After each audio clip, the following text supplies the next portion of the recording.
Firozpur station से मुझे train पकड़नी थी और मैं समय से स्टेशन पहुंच गया था, लेकिन ट्रेन 1.5 घंटा लेट हो गई। स्टेशन पे भीड़ भाड़ पहले ही कम थी और अब तो काफ़ी कम लोग बचे थे। कुछ गिने चुने लोगों के कारण मैं कुछ बोर सा हो रहा था, तो मैंने सोचा कि लाओ थोड़ा टहल लिया जाए। सिर्फ 2 प्लेटफॉर्म का ही छोटा सा स्टेशन था ये। मैं थोड़ी देर तो प्लेटफॉर्म पर ही इधर उधर टहल रहा था और कुछ देर बाद मैंने सोचा कि लाओ प्लेटफॉर्म नंबर 2 पर भी थोड़ा घूम लिया जाए। प्लेटफॉर्म नंबर 2 बिल्कुल ही खाली था, तो मैं फुट ओवर ब्रिज से होते हुए 2 नंबर के प्लेटफॉर्म पर पहुंचा और कुछ देर तक उसी प्लेटफॉर्म पर टहलता रहा। प्लेटफॉर्म के एक छोर तक पहुंचने पर मुझे नेचर्स कॉल की वजह से टॉयलेट जाना पड़ा।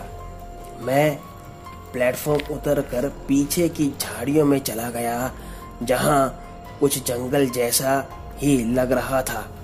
वहां मैंने जैसे ही टॉयलेट की, एक बड़ा ही अजीब सा एहसास हुआ मुझे, और उतने में किसी ने बड़ी जोर से पीछे से मेरी गर्दन पर वार किया। मुझे इतना कस के मारा था कि मैं एक बार तो मुझे चक्कर ही आ गए और ऐसा लगा जैसे मैं वॉमिटिंग शुरू कर दूंगा। उतने में फिर से किसी ने मुझे पांव पर लात मारी हो ऐसा लगा और मैं वहां से अपनी जान बचाता हुआ सीधा भाग के फुट ओवर ब्रिज चढ़ के प्लेटफॉर्म नंबर 1 पर आ गया। और कुछ देर के लिए लगा जैसे वो सपना था। मेरी ट्रेन आ गई और मैं जाके कोच में बैठ गया। मेरी सीट खिड़की वाली थी, तो मैं वहां जाके बैठ गया और गर्दन थोड़ा झुका के हवा खाने लगा। बैठे बैठे ही कब मुझे नींद आ गई मुझे पता नहीं चला। जैसे ही मेरी आंख लगी, मैंने देखा कि एक बूढ़ा मेरे सामने आकर खड़ा हो गया और कहने लगा कि मेरी जगह गंदी क्यों की?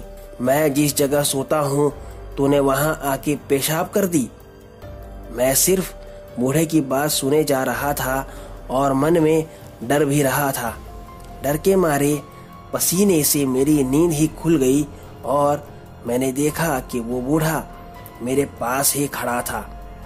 उसे देखकर मैं बहुत डर गया और मेरी चीख निकल गई। तभी मेरी बाजू वाले अंकल ने मुझसे पूछा कि क्या हुआ। तब मैंने उन्हें पूरी बात बताई। उसमें उन्होंने कहा कि बेटा, तुमने ये गलती कर दी। तुमने किसी की कब्र पे जाकर के पेशाब कर दी है और इसीलिए वो बूढ़ा तुम्हारे पीछे पड़ा है। मेरी बात मानो तो जाकर के उसी जगह थोड़ा पानी डाल के जगह शुद्ध कर दो, तो फिर वह आत्मा तुम्हारा पीछा छोड़ देगी। तो मैंने कहा कि गाड़ी चलने का टाइम हो गया है।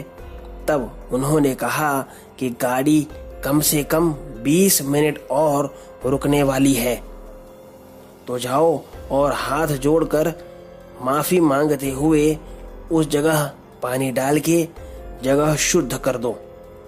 तब मैंने उनकी बात मानकर 3-4 बिस्लेरी की बड़ी बोतलें लेकर उस जगह को अच्छे से साफ करते हुए उनसे माफी मांगी।